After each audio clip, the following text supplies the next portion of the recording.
Bem, meus amigos, estamos avançando nos assuntos esses da catequese, ou desses assuntos que aqui estou colocando, né, sobre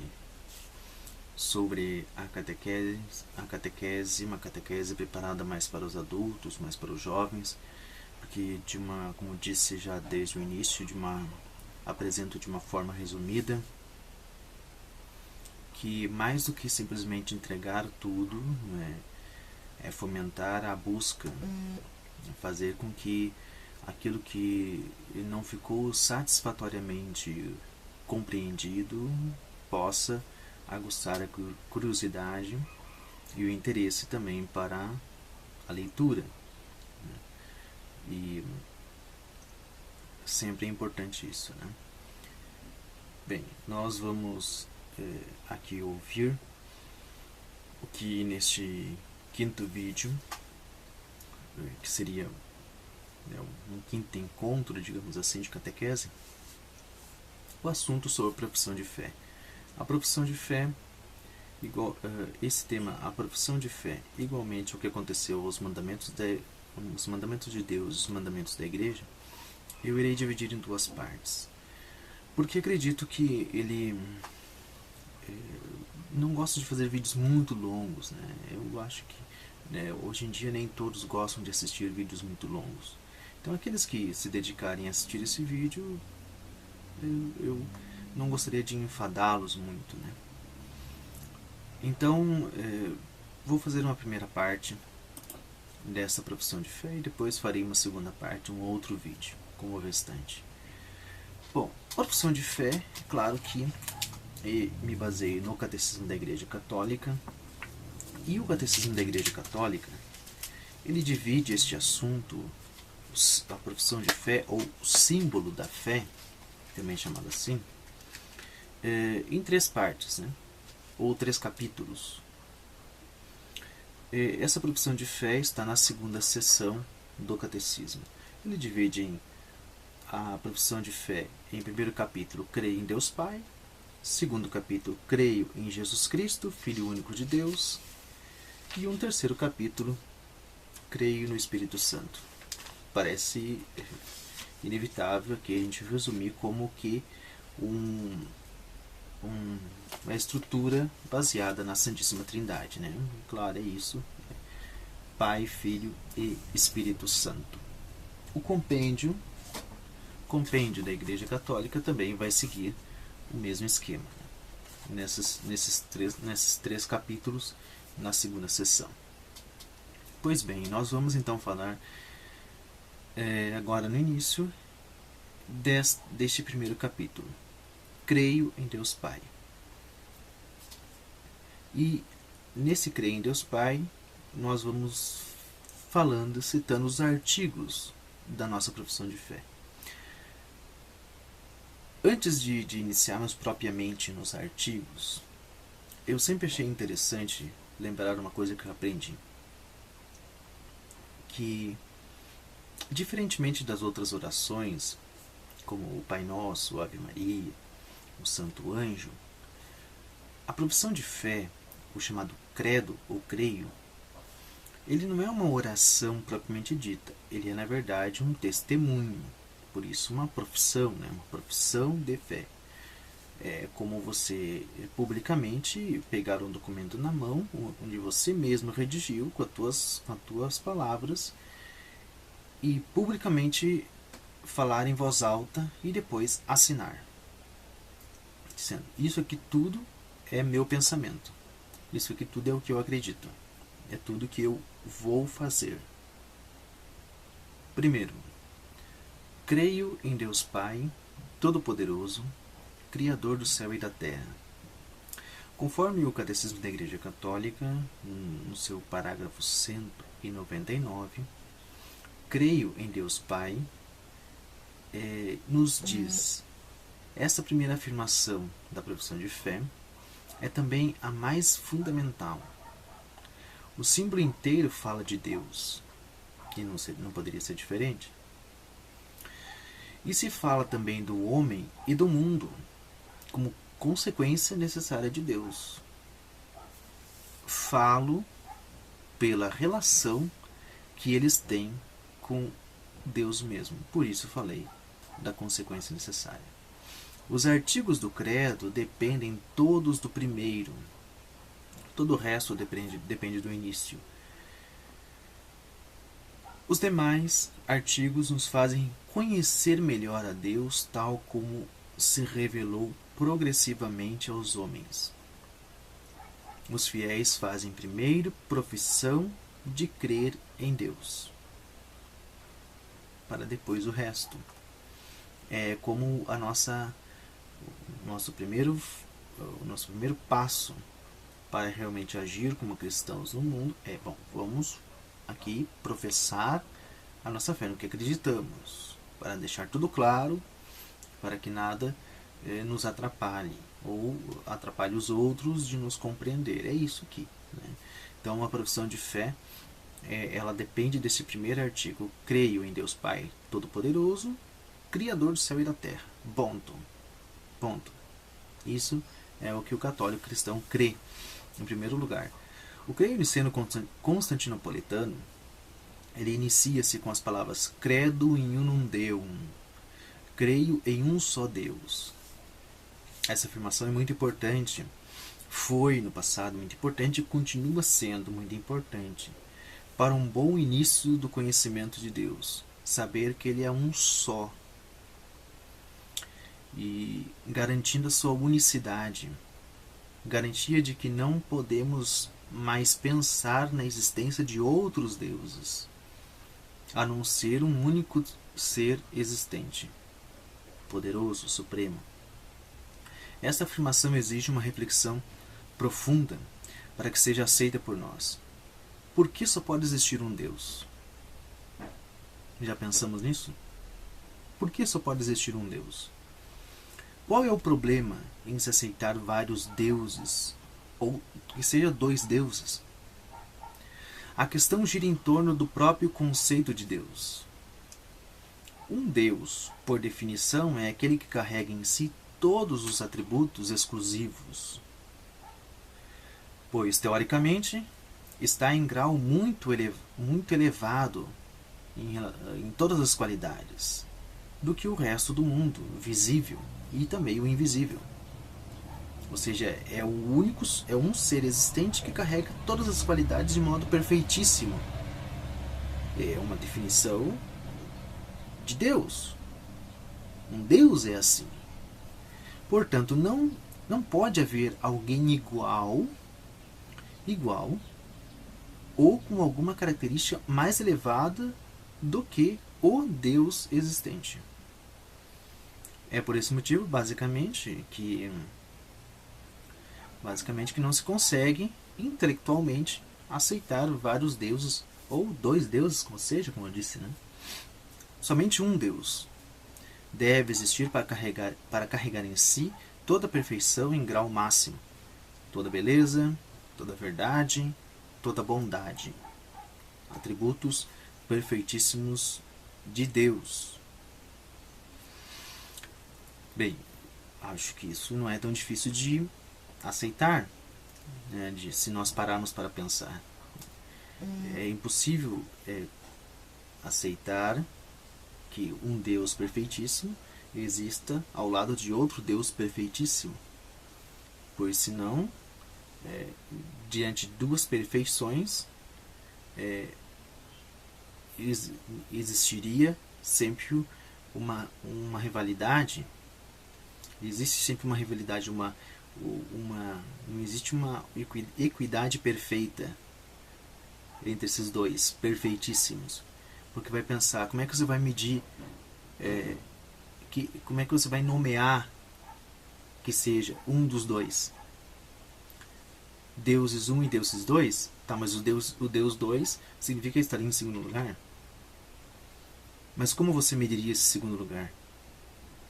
Se ele é perfeitíssimo, igualmente, de modo igual ao outro perfeitíssimo.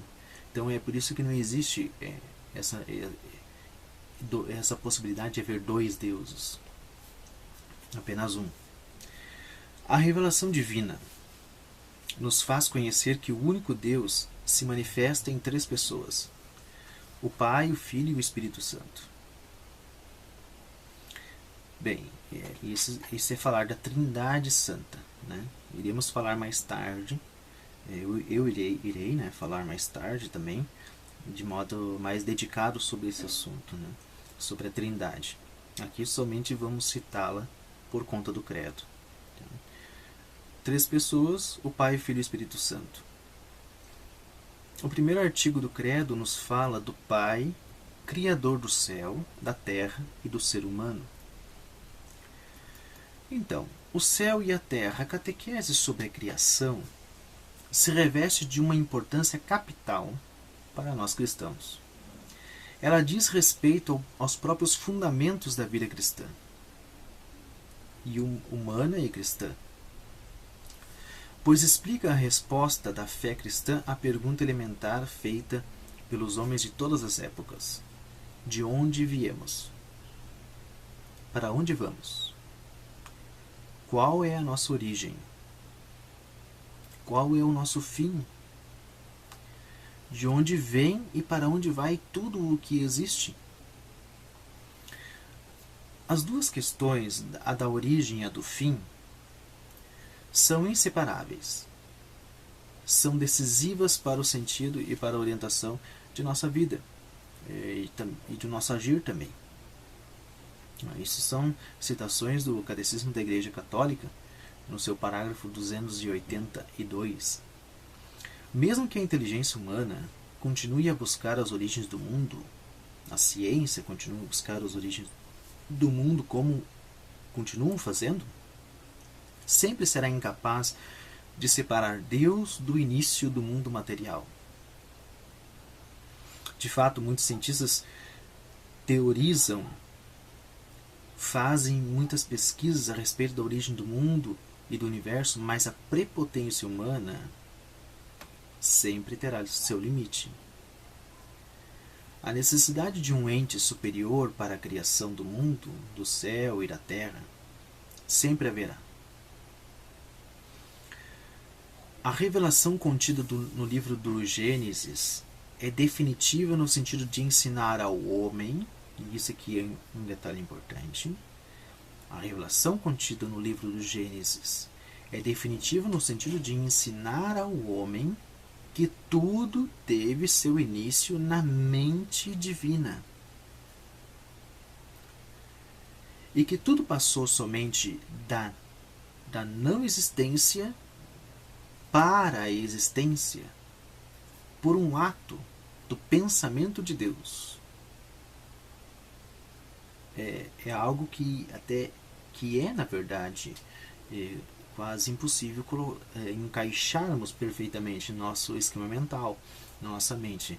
Mas é poético, porque é filosófico, pensar nesta verdade da origem de tudo.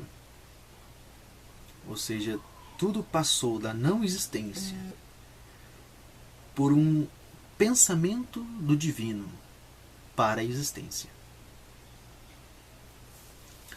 No princípio, Deus criou o céu e a terra. Gênesis, capítulo 1, versículo 1. 3 coisas são afirmadas nessas primeiras palavras da Escritura. O Deus eterno pôs um começo a tudo que existe fora dele. Só Ele é Criador.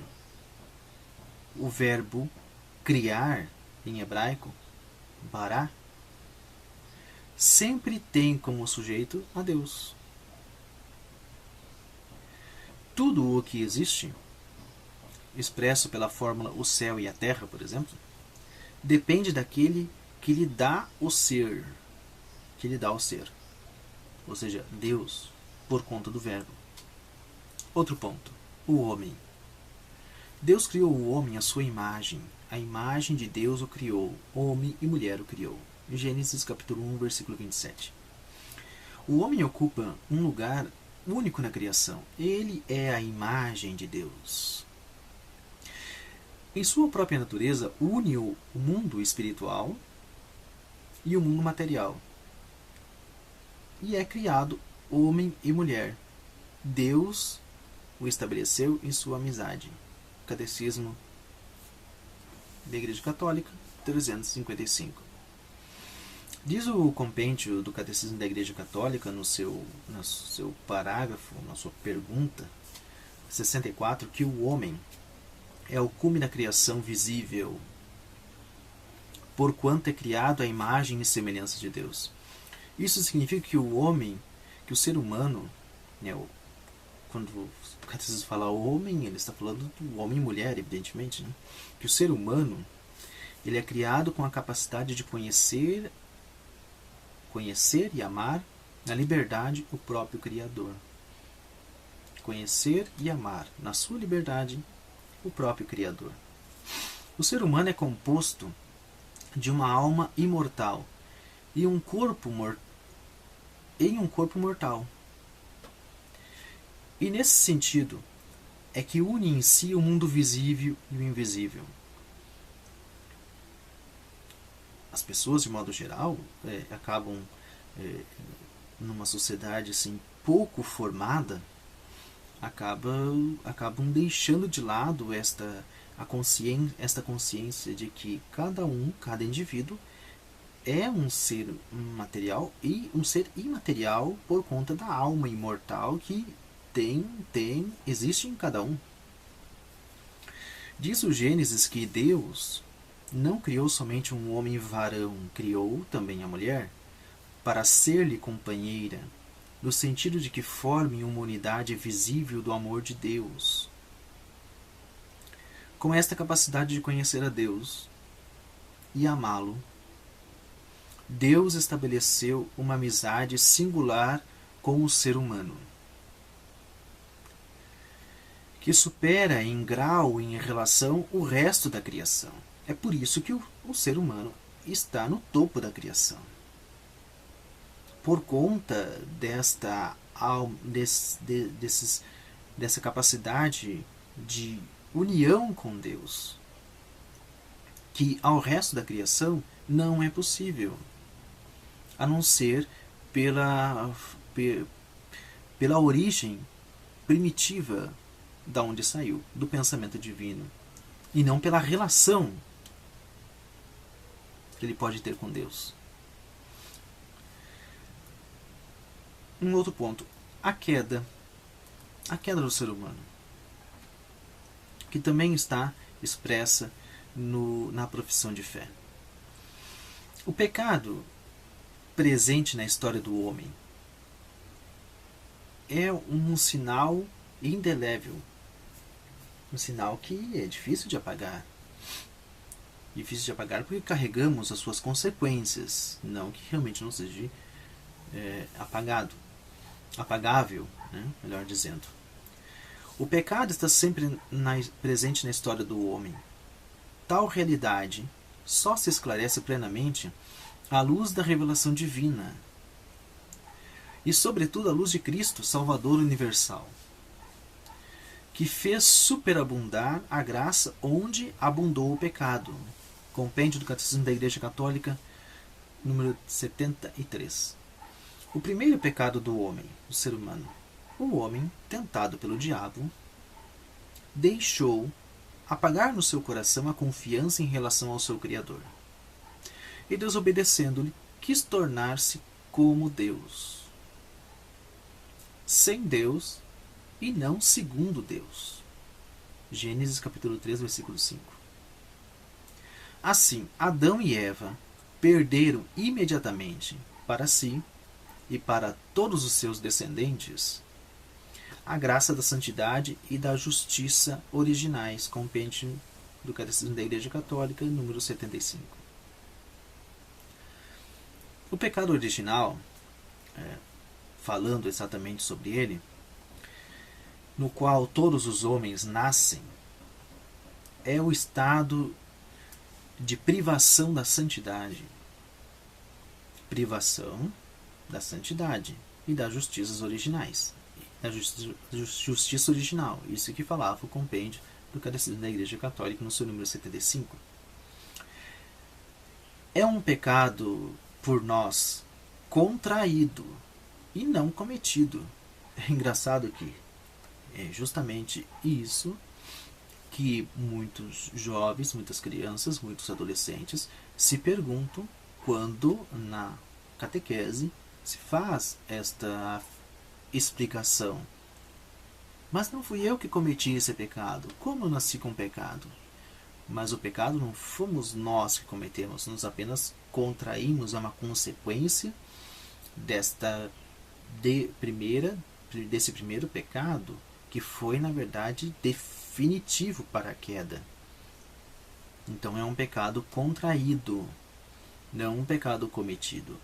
Todo pecado, o pessoal pode pensar, as pessoas podem pensar, mas é uma injustiça. Mas qual o pecado que não é injusto?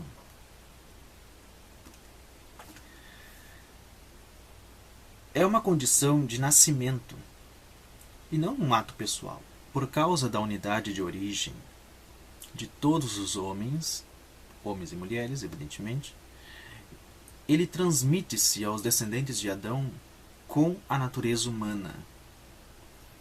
Não por imitação, mas por propagação. Essa transmissão permanece um mistério que não podemos compreender plenamente. Isso nos fala o compêndio do Catecismo da Igreja Católica no seu número 76. Em consequência do pecado original, a natureza humana, sem ser totalmente corrompida, fica ferida nas suas forças naturais, submetida à ignorância, ao sofrimento, ao poder da morte e inclinada ao pecado. Tal inclinação é chamada de concupiscência. Inclinação ao pecado é chamada de concupiscência. Então, fica-nos fácil, mediante isso, mediante esse estudo sobre o pecado original, ou resumidamente, melhor dizendo, entender por que o ser humano ele tem essa tendência ao pecado, mas que ele não pode se conformar nunca com isso, porque é uma consequência que ele tem, que ele recebe essa consequência como herança, mas que não significa que ele tenha que se conformar com ela. E é por isso mesmo, porque ele não precisa e não pode, na verdade, se conformar com esta herança e se deleitar, então, na concupiscência, na inclinação ao pecado, é que nós fazemos todo o esforço que fazemos, e por isso que o Filho do Homem, quer dizer, o Filho de Deus, veio também, Jesus Cristo, para fazer com que nós tenhamos todas as armas necessárias, toda a capacidade necessária para suplantar essa fraqueza e alcançar a perfeição que fora perdida por conta do primeiro pecado, que nos trouxe, então, essa mancha original. Pois bem, segunda parte. Creio em Jesus Cristo, Filho único de Deus. Bem, em Jesus Cristo, seu Filho único, nosso Senhor, nos diz a profissão de fé no seu artigo. Jesus é o Filho único de Deus, no sentido único e perfeito. No momento do batismo e da transfiguração, a voz do Pai designa Jesus como seu Filho predileto. É o que nós podemos conferir na Sagrada Escritura. Apresentando-se a si mesmo como o Filho que conhece o Pai, conforme o Evangelho de Mateus, capítulo 11, versículo 27. Jesus afirma a sua relação única e eterna, mesmo como o Filho que conhece o Pai. Ele afirma a sua relação única e eterna com Deus, seu Pai. Ele é o Filho unigênito de Deus. Conforme a carta de São João, 1 São João, capítulo 2, versículo 23. A segunda pessoa da Santíssima Trindade é o centro da pregação apostólica. Os apóstolos viram a sua glória como o de um unigênito do Pai. Evangelho de São João, capítulo 1, versículo 14. O título de Senhor que nosso Senhor, que Jesus Cristo recebe, ele também tem um significado e tem um sentido muito importante. Na Bíblia, esse título designa habitualmente Deus, o soberano. Jesus atribuiu-o a si mesmo e revela sua soberania divina através do poder sobre a natureza. Eventos como, por exemplo, o da tempestade, que ele acalma, caminhar sobre as águas, a multiplicação dos pães, a multiplicação dos peixes, enfim. Sobre os demônios, sobre o pecado e sobre a morte, sobretudo com a sua ressurreição. Aliás, fato definitivo. Se não tivesse feito nenhum outro milagre, ainda a sua ressurreição seria o necessário, o suficiente para confirmar a sua divindade. As primeiras confissões cristãs proclamam que o poder, a honra, a glória devidas a Deus Pai são também devidas a Jesus. Deus deu-lhe o nome que está acima de todos os nomes. Carta aos Filipenses, capítulo 2, versículo 9. Ele é o Senhor do mundo e da história, o único a quem o homem deve submeter completamente a própria liberdade pessoal. Isso nos fala o Compêndio do Catecismo da Igreja Católica, número 84. Jesus Cristo foi concebido pelo poder do Espírito Santo e nasceu da Virgem Maria.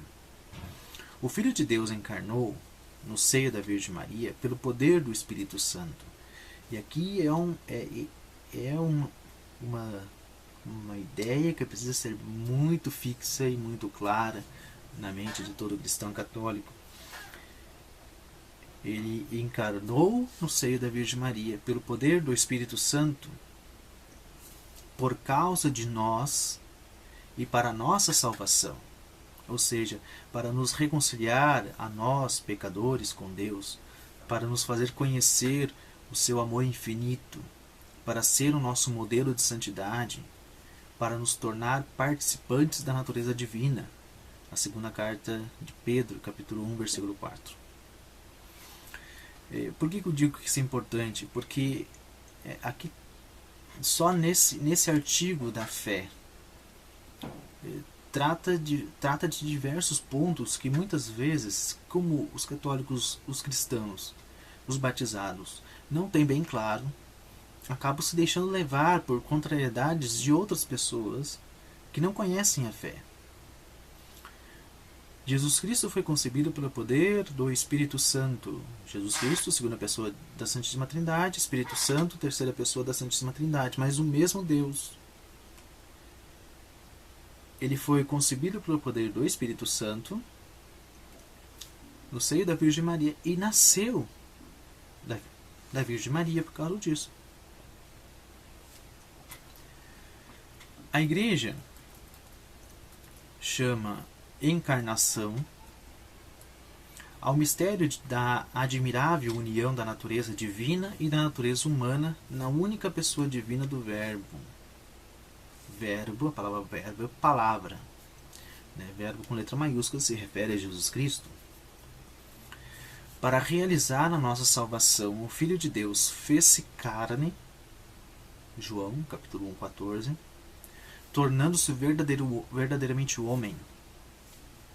A fé na encarnação é o sinal distintivo da fé cristã.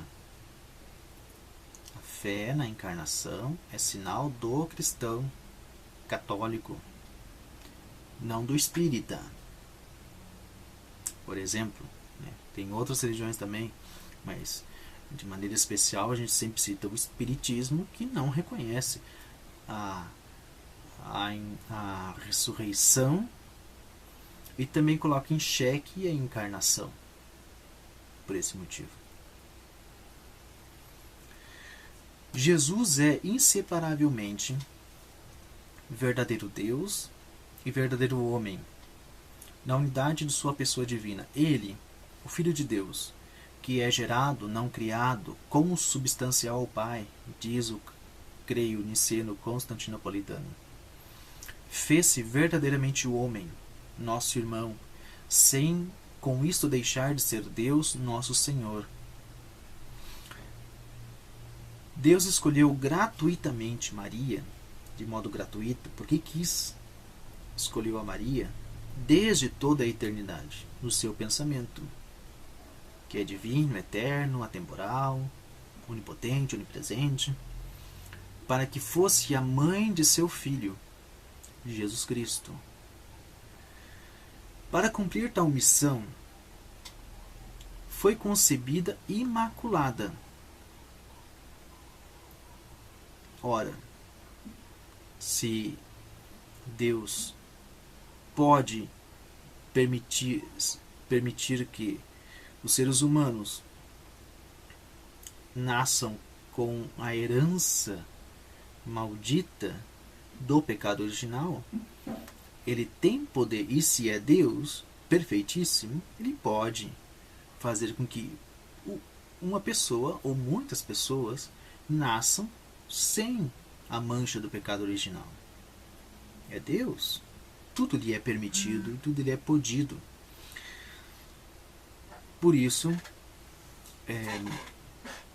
Maria, a pessoa escolhida por ele para ser a mãe de Jesus, foi concebida, ela já foi concebida no seio de sua mãe, sem a mancha do pecado original.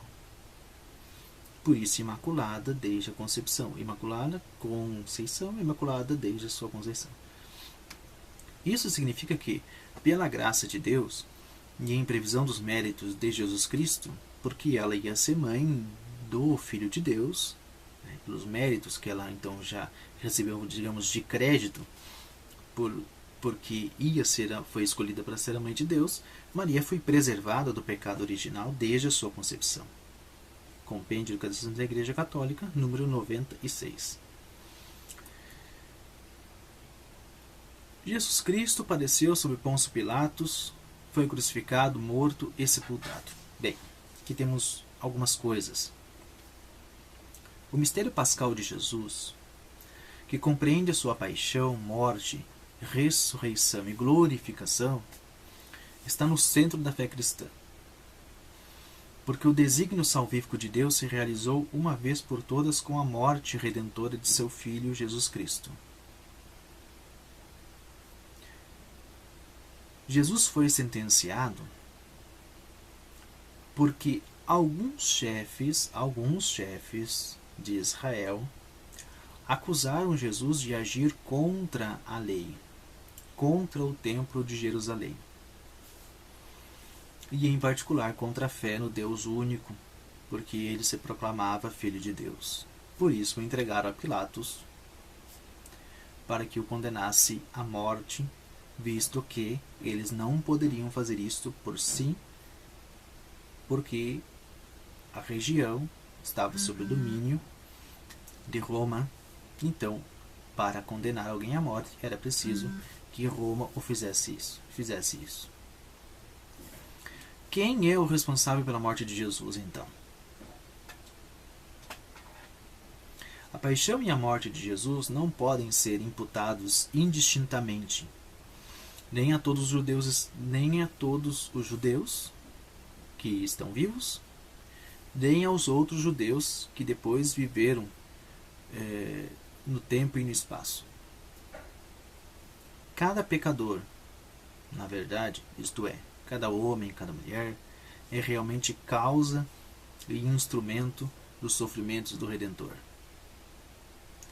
A culpa maior tem aqueles, sobretudo se são cristãos, que mais frequentemente caem no pecado ou se deleitam nos vícios. Compêndio do Catecismo da Igreja Católica, número 117. É um detalhe importante que necessita de um resumo. De quem é a culpa de Jesus ter morrido? Quem pecou? Que são todos os seres humanos. Efeitos do sacrifício de Cristo na cruz. Jesus, ele ofereceu livremente a sua vida em sacrifício de expiação, isto é, ele reparou as nossas culpas com a plena obediência do seu amor até a morte. Este amor até o fim, como nos expressa São João no seu Evangelho, capítulo 13, versículo 1. Amor até o fim do Filho de Deus reconcilia com o Pai toda a humanidade. O sacrifício pascal de Cristo resgata, portanto, os homens num mundo único, perfeito e definitivo, e abre-lhes a comunhão com Deus. O sacrifício de Cristo foi necessário, conveniente, porque nos trouxe, nos abriu essa porta, esse caminho único e perfeito para uma comunhão definitiva com Deus. Cristo conheceu uma verdadeira morte e uma verdadeira sepultura. Ele realmente morreu, ele realmente foi sepultado, mas o poder divino preservou o seu corpo da corrupção. Ou seja, o seu corpo não se, falando em uma linguagem bastante clara, o seu corpo não se decompôs. Ele não se maculou com essa consequência do pecado original. Ele se preservou e depois ressuscitou. Jesus desceu aos infernos, ressuscitou dos mortos no terceiro dia. Também nos fala a profissão de fé, eu creio. Os infernos, não confundir com o inferno da condenação. É diferente. Quando a profissão de fé fala do Jesus desceu aos infernos, não é para confundir com o inferno agora, digamos, o inferno atual, né? Da condenação daqueles que merecidamente ou desgraçadamente vão para lá. Ou mansão dos mortos. Designam os infernos ou mansão dos mortos, designam de todos, é o estado de todos aqueles que justos ou maus, morreram antes de Cristo. Ou seja, todos os seres humanos que viveram antes de Cristo e que morreram, né? A ressurreição de Cristo é o ponto culminante de nossa fé, pois sem ela, nossa fé seria vã, como diz São Paulo, pois estaria baseada apenas uma confiança no ser humano. Com a descida de Cristo aos infernos, à mansão dos mortos, o que ele foi fazer lá? Ele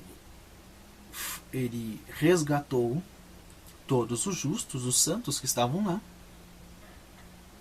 Porque, como disse, estavam nessa mansão dos mortos, nos infernos, os maus e os bons, que morreram antes de Cristo, né? Estavam todos lá. Talvez tivesse uma divisãozinha, sei lá, né? Mas estavam todos lá, digamos, no mesmo pavilhão, no mesmo lugar. E Jesus chegou lá para resgatar todos os justos, os santos, e então levou para o céu, definitivamente o paraíso. Como se prova a ressurreição de Cristo? Isso é uma coisa também interessante, curiosa, porque volta e meia aparece alguém querendo saber como se prova a ressurreição de Nosso Senhor. Para além do sinal essencial constituído do túmulo vazio, a ressurreição de Jesus é atestada pelas mulheres que foram as primeiras a encontrar Jesus e o anunciaram aos apóstolos. A seguir, Jesus apareceu a Cefas, a Pedro, e depois aos 12. Seguidamente apareceu a mais de 500 irmãos de uma só vez, conforme 1 Coríntios capítulo 15, 5 a 6. E a outros ainda. Os apóstolos não teriam podido inventar a ideia de ressurreição. E esse que é o dado mais interessante. Eles não poderiam imaginar a ideia de ressurreição, uma vez que esta lhes parecia impossível, inimaginável. De fato, Jesus repreendeu-os pela sua incredulidade, conforme o Compêndio Catecismo da Igreja Católica, no 127. Era isso que é importante entender. A ideia da ressurreição, para eles, para os apóstolos, era impensável, inimaginável. Jesus teria dado dicas que talvez ressuscitaria enquanto estava com eles? Deu, como podemos ver no Evangelho. Mas que eles realmente teriam pensado nisso, os apóstolos? Isso é impensável. Ou pelo menos improvável. Porque a ideia de ressuscitar, de uma pessoa ressuscitar, fugia ao esquema mental, aos escritos, aos estudos, de tudo da época. Fugia de tudo. A importância da ressurreição de Cristo. A ressurreição é o culminar da encarnação. Ela confirma a divindade de Cristo e também tudo o que ele fez e ensinou. E realiza todas as promessas divinas em nosso favor. Além disso, ressuscitado, vencedor do pecado e da morte, é o princípio da nossa justificação e da nossa ressurreição também. A partir de agora, ele garante-nos a graça da adoção filial, que é a participação real na sua vida de filho unigênito.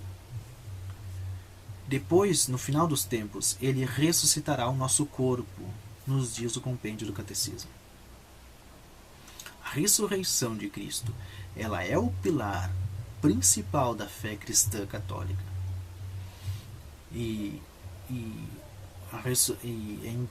Esse detalhe de provar a ressurreição, ele não é necessário para o católico, porque a ressurreição é um dado da fé e da credibilidade dos testemunhos.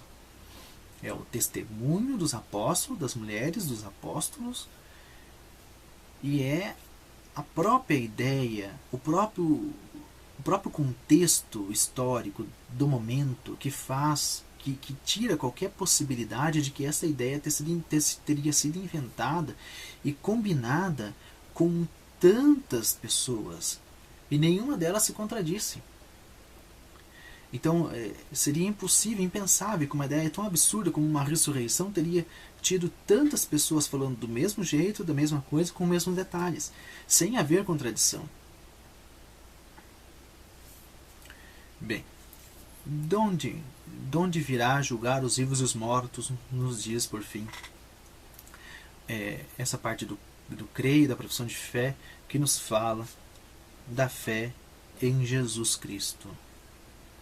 De onde virá julgar os vivos e os mortos. Cristo julgará com o poder adquirido como Redentor do mundo, vindo para salvar os homens. Os segredos de todos os corações serão revelados, bem como o procedimento de cada um em relação a Deus e ao próximo. Cada homem será repleto de vida ou condenado para a eternidade segundo as suas obras. Assim se realizará a plenitude de Cristo, na qual Deus será tudo em todos. Esse julgamento, o julgamento dos vivos e dos mortos, acontecerá por nós mesmos, pela nossa própria consciência, iluminada, esclarecida e feita transparente por Deus. Como surgirá isso? Bom, a doutrina da Igreja nos leva a acreditar que Cristo no fim dos tempos, ressuscitará os mortos com o seu corpo, a alma imortal, né? Não precisa ressuscitar, mas o seu corpo, a carne, ressuscitará. E após ressuscitar todos serão julgados instantaneamente, onde os justos e os santos serão levados para o paraíso e os que não são justos e nem santos serão condenados à escuridão eterna, ao afastamento eterno de Deus, que é o inferno, que é longe de Deus. Enfim, então esse detalhe da ressurreição é importante porque nos faz então crer. Se creio na ressurreição, creio em Jesus Cristo ressuscitado, como a igreja me ensina, então creio em todos esses outros artigos da fé a respeito da nossa salvação, a respeito da nossa justificação, a respeito da vida eterna.